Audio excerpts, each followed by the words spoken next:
rencontre de plus en plus d'incivilités, les canaux servent de déchetterie.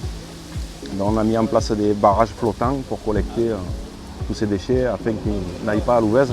Citeo accompagne les Sorgues du Comtat et la communauté d'agglomération dans toute cette partie de lutte contre les déchets abandonnés, mais aussi sur les 3 R, donc sur la réduction, le réemploi et le recyclage. Du coup, les agents techniques ramassent là, avec les griffes au niveau de ce boudin qui a été mis sur l'eau. Les déchets sont stockés ici et l'idée c'est qu'on lance une expérimentation avec le service de prévention. On va caractériser ces déchets, c'est-à-dire qu'on va essayer de les quantifier par typologie pour comprendre qu'est-ce qu'on retrouve comme déchets principalement dans les cours d'eau des Sorgues du Comtat. On va essayer que ça soit pérenne, mais là, ça s'est mis en place depuis 3 mois. Et il va y en avoir un second en amont du canal à hauteur de la nouvelle crèche. On collecte l'équivalent d'une poubelle, comme vous pouvez voir derrière, là, 2 fois par semaine.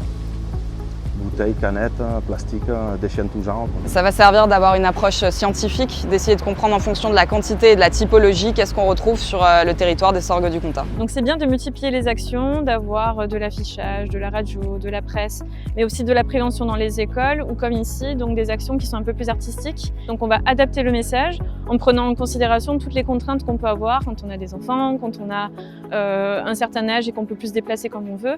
Donc c'est une communication qui doit être adaptée à l'habitant, bien sûr, aux touristes aussi, aux professionnels et à tous les acteurs du territoire.